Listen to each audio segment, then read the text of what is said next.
Let's see. We are live. Hey, how is it going? Lee Hayward here with the Total Fitness Bodybuilding video chat for Friday, July the 3rd. So hopefully you're doing great today. I know I am. Having a great day myself. Very productive. And the way these video chats work, I'm going to be hanging out here for the next hour, basically answering some questions related to training, nutrition, building muscle, losing fat, any specific challenges you're dealing with when it comes to your workouts or your eating plan, anything that you want to discuss when it comes to building muscle, losing the gut, getting back in shape, any of that kind of stuff. Feel free to type those questions and comments in the chat window there, and I'll do the best that I can to help you out today. Now, just want to let you know, I have this. I'm doing a double stream, double trouble today, double trouble. Normally, I do a live Q&A every Friday on the Total Fitness Bodybuilding YouTube channel, but today I have two cameras set up. So I'm doing a live stream on my computer, and I'm also doing a stream on Facebook through my phone as well. So I'll probably take questions through both, right? Take questions through both the phone as well as the YouTube channel, or sorry, through Facebook as well as YouTube. Like I say, Facebook's on my phone, YouTube's on my computer. And I just decided I'd give this a try and see how it goes. Because normally what I'll do is I'll probably like post the link up to Facebook afterwards, but I decided to try it both ways. So anyway, first off, before we get going, I want to make sure that this is coming through loud and clear on both platforms. I know Jamie already, Jesse posted in, let me know that it does come through loud and clear on YouTube. Thank you for that, Jesse. Much appreciated. On Facebook, can you guys hear me over there? Is it coming through loud and clear? If it is, just let me know in the comments there. Want to make sure that this is coming through. And again, the way these chats work is anything that you want to discuss, feel free to post those questions, comments, I'm getting tongue-tied. Topics for discussion in the chat windows, and I'll do the best that I can to help you out. If I can answer the question, then I will. If I can't, I'll try and point you in the right direction to someone who can, or I might just have a brain fart and not have a clue what to say. That sometimes happens. All right, let's see. I think it's coming through loud and clear. I'm just going to check. Good, loud and clear. Awesome, good stuff. All right, so who do we have joining in? Let's see. We've got, I think we got more people on Facebook than we do on YouTube right now, which is cool. We got Jimmy joining in over on YouTube. Jesse's joining in. We have Jonah's, and we have Lee's joining in. Good stuff. And on Facebook, we got a lot of people tuning in, which is awesome. So maybe if there's more people tuning in on Facebook, then I'll pay attention to Facebook. We got a Buff Canuck coming through on YouTube. Thank you so much for the support. Much appreciated. Again, if you have any questions, guys, who's going to have the first question of the day? Right? What are we going to talk about? Tell you one thing that's on everybody's mind. Well, I don't know if it's on everybody's mind, but it's on my mind anyway, is the gyms have reopened, and I've been back to the gym this week, and it feels good to be back. Now, I know it's not across the board yet. Like it's kind of hit or miss. Some places are open, some places are not. But where we're to, Newfoundland, Canada, gyms are open. I'm back up at Platinum Health and Fitness in Conception Bay South, and man, it feels good to be back. It really does. I actually shot a video there earlier this week, and it's published up on the YouTube channel there. It's also published over on the Facebook page. So it's what I'm going to be doing now over the next month is just kind of easing my way back into training again. Because even though I've been doing workouts at home, you know, some body weight and bands and things like that, I haven't been as consistent, and I haven't been pushing myself with the same intensity, the same drive as I would if I was going to the gym. So I need to build that back up again, and I need to build myself up to doing the exercises that I haven't done. So it's all that learning curve all over again. So we're going to be experiencing muscle memory in real time. And you've heard the concept of muscle memory, and it is a real thing. You will regain lost muscle and lost size and strength so much faster the second time around than it took you to gain it initially. I mean, it might have took you years to build up to a certain level of strength, but then if you take a few months off and then come back at it again, you will regain it so much faster the second time through. It's not going to take you years to regain it the second time. So that's a nice thing. So if you're getting back into the gym again, this would be a great program to follow. Again, I have the video up on YouTube right now. It's my most recent video, just uploaded today. It's also posted on my Facebook page as well. It's basically the same video. I just kind of uploaded it to both platforms to try and work within the platform's algorithms. Because obviously, like if you post a YouTube video to Facebook, Facebook doesn't like that because you're sending traffic away from Facebook and you're sending it to YouTube. And of course, on YouTube, you can't really post anything from Facebook. So I decided, hey, I'll post 2 videos, a YouTube version and a Facebook version. Basically the same workout, but just 2 different platforms. So depending on where you prefer to view, whether you're a Facebooker or a YouTuber, you'll have access to the same program. But bottom line, what I'm doing now for the next, this is my plan, is working one movement for each, one exercise for each major movement pattern. So the foundation of the workout is going to be overhead pull, overhead press, horizontal pull, horizontal press, and then some sort of squat or leg press. That's basically the structure that I'm going to be following. And one thing that I'm doing is I'm probably going to be varying the movement. So like, it's not always going to be the exact same exercise. Like today, I changed up the exercises compared to what I did in the video that was posted. So instead of like a lat pull down on the cable machine, I did hammer strength lat pull downs. Instead of doing the shoulder press machine, I used dumbbells. All right, little things like that. You can change up the variations, but it's the same basic template, right? It's this overhead pull, overhead press, horizontal pull, horizontal press, and then a leg press or a squat or lunge or something along the lines to work the lower body.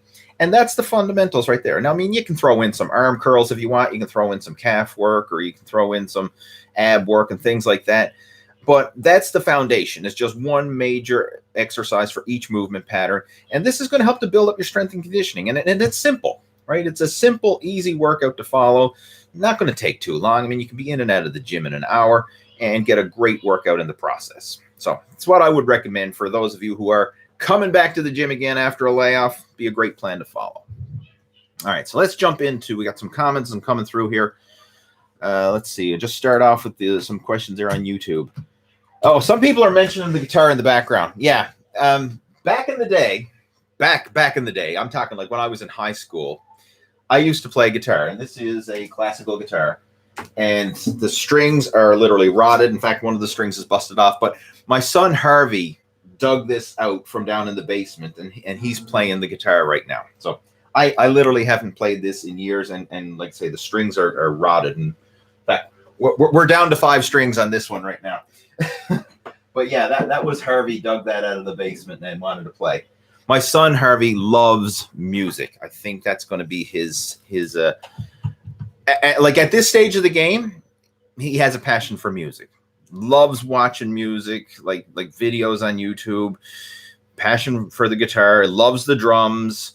Those are the 2 big ones, guitars and drums. That's what he likes. And he's actually pretty good for a 3-year-old, I can tell you, because he's watching the guys on YouTube, right? Like there's a whole, anybody who's involved with music, you know, it's like all these different musicians got their own YouTube channels. So, I mean, he's watching them, and I mean, he's mimicking it, and he sets up like the coffee cans and the soup cans and all this, and we got a little makeshift drum set up for him, right? Like he got his own little, and he uses chopsticks. Chopsticks are his drumsticks. And I mean, he's banging away on the cans and everything else. And we even got a couple little cymbals set up for him. We got these little tiny hand cymbals, stuck them on the end of some chopsticks, taped them onto a soup can. So, I mean, he's got his little drum set up. And I mean, he bangs away on the cymbals and on the cans and this and that. And he's doing pretty good. For 3 years old, man, I'm impressed. He's got a bit of rhythm going on. So who knows? He may be a future rock star. But yeah, I'll probably even post up some little video clips of him, because we've got several of them, just little cell phone videos of him banging out the drums on his soup cans. But yeah, so that's why the guitar is in the background, because Harvey was rocking out earlier today. Let's see what else. Sam is asking how old I am. I'm 41, Sam. 41. I'm in. I think once you're past 40, you're in the second half of life, right? You know, you're officially grown up by the time you hit 40. I think. Right, at least you're supposed to be. That's debatable, but you're supposed to be. Buff Canuck is joining us. He says, is it okay to take omega-3s, magnesium, and turmeric? I'm assuming that's a combination. He says an omega-3, a magnesium, and a turmeric supplement. So I'm not sure if you mean like individually or if you got some sort of combination product. But yes, you can absolutely take all those. I personally take omega-3s. How I get my omega-3s in terms of supplements is from a high-potency fish oil supplement. The one that I actually use, I get it from Costco. It's Kirkland's own brand. It's a super concentrate fish oil, very high in omega-3s. And of all the different omega-3 supplements that I've looked around, Kirkland super concentrate fish oil is the best value, and it's a really good quality fish oil. It's got a lot of EPA and DHA fatty acids, which are the omega-3s, and it is a great value. You get the big, like 300 capsule bottle of it. So that's what I use. I get it from Costco. As far as magnesium, that's another great one. Of all the supplements, like I guess if you're looking for like must-have supplements in terms of vitamins and minerals and things like that, zinc, magnesium, the B vitamins, vitamin D3, those are some critical ones that a lot of people are deficient in. So I would recommend supplementing with those. I personally supplement with magnesium on a daily basis. And what was the other one you had there? Turmeric. I mean, I've used turmeric in the past. I'm not using it right now, but there's certainly nothing wrong with it. I mean, like Google search turmeric. There's a lot of health benefits to it. But again, there's nothing wrong with it. I mean, some people say it's good for joints. And when I've had some joint problems in the past, I have supplemented with turmeric, and it seemed to help. It really did. But I mean, right now, knock on wood, my joints are feeling good, and I haven't been using turmeric as a joint supplement. But again, there's a lot of health benefits. It's more than just the joints. But yeah, absolutely. You can certainly take those. And he was asking, what supplements do I take? Again, I'll just give you a rundown. These are the major ones that I take. And my supplement routine now is less geared towards bodybuilding supplements and more towards health and wellness. Like vitamins, minerals, all the essential nutrients that your body needs. I'm not big into like pre-workouts and the so-called muscle builders and all that kind of stuff. A lot of the so-called bodybuilding supplements are a lot of sizzle for very little steak, if you know what I mean. Like they're hyped up. I usually focus on health and wellness supplements to just make sure that I'm as healthy and strong and boost the immune system and covering all the bases. So again, zinc, magnesium, the B vitamins, vitamin D3. I take a greens powder supplement to help supplement veggie intake. So the way it is for me, I always want to have protein and vegetables with every single meal. So if I don't get solid food protein or solid food vegetables, then I will supplement with a protein powder and a greens powder. So every meal, breakfast, lunch, dinner, snacks, doesn't matter. I'm getting protein and veggies, whether that's solid food protein and veggies or it's supplemental protein and veggies. But that's my non-negotiable must-do nutrition habit. And I'm going to tell you right now, if you just adopt that one habit alone, protein and veggies with every single meal, that's like an 80-20 rule habit. And what I mean by that is like, that's the little 20% that will give you 80% of the results. Like if you're looking for like a one-stop hack to improve your diet, vegetables and protein with every single meal. It's as simple as that. Like if you just started implementing that alone would make a dramatic difference for you. I'm telling you. So I take that. What else was it? I mentioned the omega-3s. Creatine, another supplement that I take on a regular basis. Creatine has a lot of health benefits, not just muscle building benefits. Like I would recommend everybody supplement with creatine, whether you work out or not. Like even your 80-year-old grandmother could benefit from creatine because it has a lot of mental and cognitive health benefits. Like it's been shown to help with people with mental degenerative diseases like Alzheimer's and Parkinson's and things like that. So creatine, not only is it good for the muscles, it's good for the brain as well. Brains and brawn, right? That's what you want. What else is up in the supplement cupboard? I'm just trying to think. I think that's pretty much it. I take a multivitamin just to kind of cover all bases as well. What else is up there? I think that's pretty much it. Protein powder, I mentioned that already. But yeah, so it's basically just covering the vitamins and the minerals and digestive enzymes. I'll take digestive enzymes as well. That's another supplement, and probiotics, especially with larger meals or meals that have harder to digest food. Like if I'm eating steak, I'll take digestive enzymes. You know, anything that's harder for the body to break down and digest. Sometimes if I'm taking eating a smaller meal, I probably won't have the digestive enzymes, but anything that's big and heavy, I'll take the digestive enzymes to help the body break it down and utilize the nutrients in that food. I don't know if you can hear it on the camera, but my computer fan is making a weird noise. Hopefully she doesn't blow up. If you hear a weird buzz in the background, that's exactly what it is. Obviously, I need to clean the fan in my computer, and I haven't done it in a while. Gentle God, that's driving me nuts. I don't use my desktop very often, and I'm actually streaming this from my desktop. I normally do all my work on my laptop, and that old desktop is humming away down there. All right. Keep the phone handy, right? 911. I'm going to call the fire department if something busts out down there. All right. Where are we to, guys? All right, let's see. I've got a ton of questions coming through on Facebook as well. I know we got both, so I'm just going to skim through both here. Let's see. We got Ross's joining in. We got Lee's joining. We got some people joining on both platforms. Hey, pick one or the other. Derek's joining in. Chris is joining in. Tom's with us. Hey, guys. Charles is here. Cody, Jason, Tim. Hey, guys. Audrey, Derek, Alan. Man, all right. Let's see if there's any questions there. Audrey's got a question. She's saying, eating healthy and working night shift is hard. Oh, shit. What did I do? Hang on. Eating healthy and working a night shift is hard. What ideas can you offer in eating healthy and trying to lose belly fat?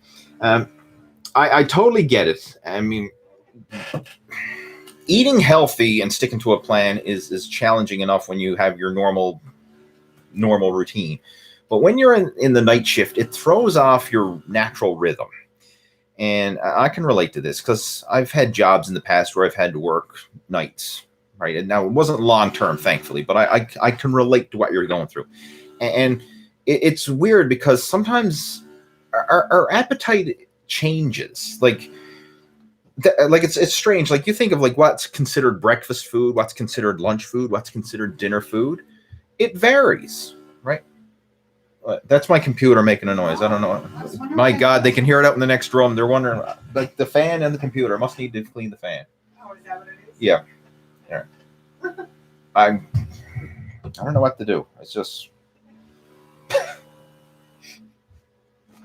I can't do it right now. I'm going to finish my live video chat and then I'll go down and try and clean the van. No, I said give it a kick like give it a kick. Yeah, I know. If I give it a kick, she might bust on me. All right, Trish was hearing the noise out there. I'm sure you're hearing the vibrations on this, all right? Hopefully they're good vibrations, but anyway. What was I talking about? Eating during a night shift. Yeah, okay, that was eating while on the night shift. It's weird because, again, our appetite and our food preferences change over the day. Like, what would be appetizing for breakfast is not always appetizing for dinner, or vice versa. What's appetizing for dinner wouldn't always be appetizing for breakfast. So what I would really try and encourage you to do is just eat like the same foods as you would anyway. Like, try not to get hung up. Like, if you're going to eat your typical breakfast, lunch, dinner that you would do in the daytime, try and do that in the nighttime. Just do the same foods, the same meals, and pre-plan them in advance. That's going to help you rather than trying to wing it. Winging food in the night is not going to work. Like, you can wing it a bit in the daytime because, you know, things are open. Food, restaurants and cafeterias and you know, your family are probably prepping meals and stuff like that. In the nighttime, things are shut down. Like, you're the night owl. You're the lone wolf out there. So food is not as readily available. So you're going to have to prepare your food in advance for the nighttime if you're doing a night shift. And the best thing that I can recommend is focus on those fundamentals that I mentioned earlier. Protein and veggies with every single meal, right? Whether that's solid food protein and veggies or whether that is supplemental protein and veggies, like a protein shake and a greens powder, right? That works as well. But just to give you some ideas, like some simple meals that you could pack. Chicken is great. I know chicken is the plain old bodybuilding staple, but there's a reason for that. It's because chicken is so convenient. Like, you can cook up a chicken breast, you can eat it cold, and it still is palatable. Like, it's not hard and chewy. Like, if you try and eat a cold steak, it ain't going to work, right? Steak has to be warm. It has to be nice and tender. If you try and eat a cold leftover steak, it's going to be like chewing on a piece of rubber. But a chicken breast isn't the same, right? Chicken breast, you can actually eat it cold. So for meals that you're prepping, I like chicken is a great one. And it's already portion sized out for you. I mean, a chicken breast is a great portion control serving of protein. For your veggies, like you could have salads, pre-made salads, right? Put it in a Tupperware container, have the dressing on the side, right? That's a great option for your veggies. Fruit, apples, bananas, pears, oranges, whatever. Like any type of fruit like that, it's great for packing with lunches. Even chopped up veggie sticks, like chopped up celery, chopped up broccoli, chopped up cauliflower, chopped up carrot sticks. Those are some great things. Put them in a Tupperware container. You can pack that with your meals. So I mean, you can have your protein and your veggies that way. Focus on the natural unprocessed foods most of the time. That's the good stuff. Now, if you want to add in some carbohydrates, I mean, you could either make sandwiches, right? You could make wraps. You could even add in, extra carbohydrates there in the form of rice or pasta or something like that. Protein bars, another good one, but be careful with protein bars. You want to choose good ones that are low in sugar. Like Quest makes good protein bars. I know Kirkland has their own version of a Quest bar. Ideally, when you're looking for a protein bar, you want something that has about an equal ratio of protein to carbohydrates. Because a lot of so-called protein bars are really sugar bars because there's more sugar in it than there is protein. You want a bar that has at least equal ratios of protein to carbohydrates, like the Quest bar or Kirkland's variation of that. Those are good ones to have. But it really comes down to planning in ahead, planning in advance, planning your meals in ahead, and not just winging it. Winging it is not the good way to go about it, right? You need to have some structure.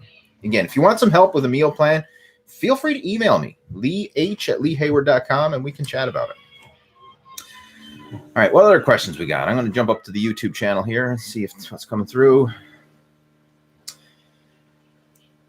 Lee is asking, I've neglected my calves, so I want to add them to my workout, but I'm not sure. Should I add a couple of calf exercise and squat or deadlift day or a whole calf workout on a separate day? All right. Calves are such a small, simple body part to train. Like you can throw them in at the end of any workout. Doesn't have to be a leg day. You could throw it in at the end of an arm day. You could throw it in at the end of a chest day, back day, leg day, doesn't matter. And calves are so simple. Standing calf raises and seated calf raises are the two basic exercises you want to focus on.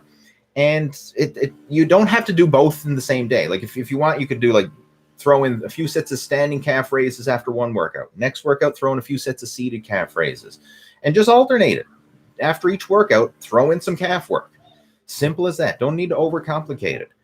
Do 3 to 4 sets. Start off light, increase the weight with each set. And by the time you get to your top set, your final set, you should be working hard. Like maybe repping to failure and then even doing a few rest pause reps. And that's it. It doesn't have to be complicated. The thing with calves is you want to train them frequently. And train them with good form. This is another pet peeve of mine. I mean, you'll see guys at the gym with the chicken skinny bird legs with way too much weight on the standing calf raise, and they're in there, and their knees are half bent, and they're doing these little bobbing calf raises up and down on the calf raise machine with like the whole stack, and like their feet are barely moving. Like they're doing these little bouncy reps when you want to let your heel sink all the way down in the bottom, fully stretch out the calf, and then come all the way up onto your tippy toes at the top for a full peak contraction. So every single repetition, you want to exaggerate that range of motion. Full stretch in the bottom, full peak contraction at the top, and hold each position for a second. So stretch, hold, come up, peak contraction, hold.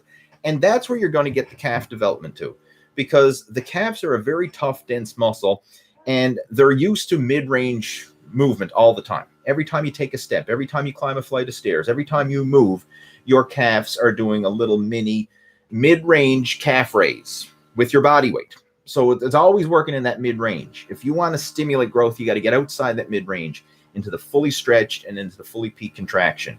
And if you start working there and doing that frequently, you're going to get some results. It's only a matter of time. It's just putting in the reps, putting in the good quality reps and doing it frequently. All right, let's see what else we got. Jimmy says, I have a question. I've been doing rotator cuff warm-ups before chest, shoulders, and back days. I'm feeling like the rotator cuff is a bit overtrained. I'm using a 5 kilogram dumbbell. Do you think I should do less? Yes. 5 kilograms for rotator cuff work is way, way, way too heavy. Way too heavy. That's 11 pounds. That's a lot of weight for this little tiny muscle. Like, I literally do it with the weight of my arms. Or sometimes I'll hold like a 2.5 pound weight plate. Not 2.5 kilos, 2.5 pounds, which is like 1.1 kilos. Like, light resistance. You just want to go through the motions with the rotator cuff. Like, this isn't something like, nobody's going to ask you what's your 1 rep max rotator cuff rotation. Like, nobody cares. It's just to warm up those muscles, joints, tendons, and ligaments. The rotator cuff is so small and fragile. We just want to warm it up with either the resistance of your arms or, again, very light resistance with just small weights, like the pink dumbbells, like the little tiny pink dumbbells, 1 pound, or half a kilo, something like that. That's enough. Or a couple pounds, or 1 kilo. None of this 5 kilo dumbbells. Like, that's just too heavy. You're probably going to end up doing more damage than good. So lighten it up. And what I would recommend for the next couple weeks, don't even use any weight. Don't use, just like if you're doing rotator cuff rotations, like that, the weight of your arms, right? Whatever type of rotations you're doing, I don't know, I feel like I'm a robot here or something. But whatever kind of rotator cuff rotations you're doing, just use the weight of your arms for the next week as your warm up. Don't put any resistance there, because that 5 kilo dumbbell, which is 11 pounds, that's placing a lot of stress. Like, I would never do that. That's just too heavy. Have I ever done a kettlebell workout? That's from Jesse. Yes. What about DIM? I don't know what DIM is. That's from Zeppin. I don't know what DIM is. Jimmy's saying frequent warm-ups and 2 instead of 3 times a week. I think that's related to the rotator cuff question. Yeah, I do rotator cuff warm-ups every workout, but again, I do it very light. It's not something you train to failure, or you don't need to train with progressive overload on your warm-ups. The idea is just to warm up. So I keep it light, and I just keep the same weight all the time. Buff Canuck is asking, what do I think of Nordic Naturals Ultimate Omega? I've never used it personally, so I can't really comment on it, but look at the label and just see how much omega-3s you're actually getting in that supplement. This is one of the things you want to do. Whenever you're looking at an omega-3 supplement, look at the ratio of omega-3, which is the EPA and DHA fatty acids, compared to the total amount of fat that's in the supplement. Because this is a scam that a lot of supplement companies and vitamin companies use is they'll call us their fish oil or their omega supplement or whatever, and then you actually look at the active, like how much omega-3 is in it, and it could be very low. Like in some of the cheaper brands, it might only be like 10% omega-3s and then 90% just garbage fat that you don't need. We want at least a high ratio. Look for something that's at least 50% omega-3s. I know in the case of the Kirkland brand that I use, that's over 50% omega-3s. So 50% is kind of like the benchmark. If you're getting 50% of the total fat is actually omega-3 fat, then that's a good supplement. Now you can use that as a quality omega-3 fatty acid supplement. If it's less than 50%, you're getting a lot of junk fat in there that you don't need. So that's what I use as my benchmark. So just compare the total volume of EPA and DHA fatty acids with the total volume of the capsule, because they're usually like a gel capsule filled with oil. That's usually what omega supplements are. So you want to look at those ratios. Ahmad is asking, is it true that working out after eating reduces the absorption of the nutrients? Working out after eating. It really depends. It depends. How much are you eating? How hard are you working out? And how long after eating are you actually working out? Like, you could have a small meal or something light. Like, you could have a protein shake and a banana and then go to the gym within a half an hour and probably have no problem whatsoever. But I would not recommend like an all-you-could-eat dinner where you stuff yourself and go back for seconds and thirds and then go to the gym 10 minutes later. Like, you got to use your common sense here. Like, it's not fun and it's not enjoyable to work out with a big bloated stomach that's full of food, right? So I personally like to work out either on an empty stomach or just something very light. Like if I'm going to eat beforehand, maybe have a protein bar, maybe a protein shake and a piece of fruit, or just something to kind of take the edge off my hunger and allow me to get through my workout without my belly rumbling.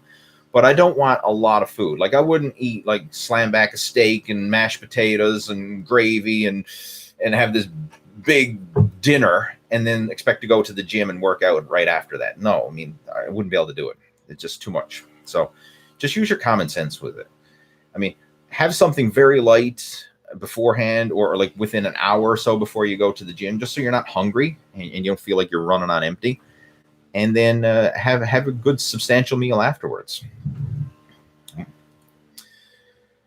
Dale is joining in. He says, I have heaps of shark cartilage and it really helps. Okay. I've never really been a user of shark cartilage supplements, but if it helps, keep doing it. Ahmad's commenting on my fan in my computer. Yeah. I know. I apologize for the noise if it's coming through.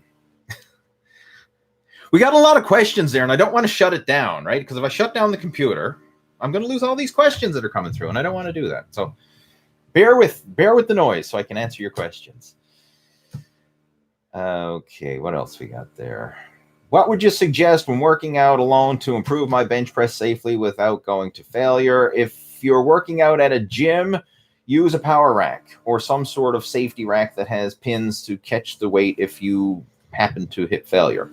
The other option is just don't go to failure. Like, I bench press all the time, and I can't even think of the last time I had to get somebody to pull the barbell off my chest because I repped out to failure. Like, but at the same time, I've been doing this a long time, and I kind of know my body. So I know, okay, when I'm getting to the limits, when it's time to rack the weight, right? Same with squats. Like, I know, okay, I did enough. It's time to rack the weight. But when somebody's new, they probably don't know that, and they're not as in tune with their body. So they don't know, like, how many reps they got left in the tank, and you might gas out, and the next thing you know, like, oh shit, I'm stapled to the bench with a barbell across your chest. So I would recommend having either a spotter or some sort of safety catch. I mean, a power rack with the safety pins, perfect. If you don't have a power rack with safety pins, you could use a Smith machine with the safety pin setup. I'm not a big fan of bench pressing in the Smith machine. I don't like that locked in position of the Smith machine. I like the free weight barbell instead. Another option is dumbbells. If you hit failure with the dumbbells, you can always just drop them to the sides, right? You know, you're not going to be stuck with dumbbells. So that's another option when you're training by yourself. And if you want another option instead, you could still do your bench press, just train them a bit lighter, like stopping your set short of failure. And then after your bench press, if you really want to, like, just pump up the chest and, like, leave it all out, like, leave nothing left in the tank, hit the floor and rep out to failure doing push-ups. Push-ups and bench presses are basically the same movement pattern. In fact, I find I even get a better pump doing push-ups than I do bench presses. So at the end of your bench press workout, if you feel that you didn't go hard enough with the bench presses, hit the floor and just rep out push-ups to failure. I mean, you can do 2 to 3 sets of push-ups, rep them out to failure. You will get an amazing pump in the chest, and there's no risk of, you know, you're not in danger of doing push-ups to failure. I mean, the worst thing that's going to happen is you're going to be lying on the floor face down in a pool of your own sweat. But, like, you're not going to be stapled to the bench with a barbell on your chest. So push-ups are a good option to do if you want to exercise where you can rep out to failure safely. All right, what else we got? Everybody's talking about my damn computer fan. Sorry about that, guys.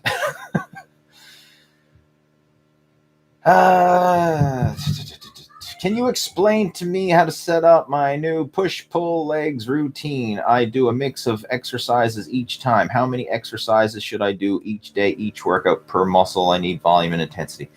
That's really going to depend on you, your fitness your fitness level, your experience, your schedule, like asking how much. I really need to know more about you and your individual situation in order to give you a really customized answer, right? But if you want, like, send me an email and we can chat about it. But if you would like to see a sample push-pull legs routine in the meantime, just head on over to my main YouTube channel, and right there in the top, what the friggin' was it called? The main homepage YouTube channel. Like if you go to Lee Hayward's channel, Total Fitness Bodybuilding on YouTube, on my main channel page, there's some playlists there, and one of the playlists that I have is an actual push-pull legs routine. So I mean, you can follow that, and I mean that would be a good place to start. Now, use your own discretion going through it. I mean, obviously, I'd recommend start off light, go conservative for your first time through, and then if you feel like that was easy, then you can always increase it the next time. But don't start off with too much too soon. That's the biggest mistake most people make with workouts, is they try and do too much too soon, and they end up either burning themselves out or they end up getting injured. And we don't want that. Like, you're better off going easy, conservative, and stop your set short of failure. Don't push yourself crazy hard, because you can always go harder, right? But if you go too hard and you end up pulling, straining, snapping, injuring something, you can't undo that. Like, an injury could take sometimes weeks or months, or in some cases you may never recover from it, depending on how bad the injury was. But going easy, like, you're not going to set yourself back by going easy. You're only going to set yourself back if you go too hard and end up getting injured. So injury prevention is number one with this. All right, I'm going to scroll through and see if there's any other questions coming through on Facebook. Let's see. Some people asking about push-pull legs on Facebook as well. Okay. Caesar saying, I remember a while back you posted a video and you recommended a 6x6 method. I've been doing that lately since I have not had much time to work out, and I really enjoy it. Yeah, that was an old variation of a Vince Gironda program. And the idea behind some of those old programs, the Vince Gironda ones, is very short rest periods between sets. That was one of the things that he advocated. So once you started your exercise, like say, okay, if we're doing 6x6, you'd rep out 6 reps.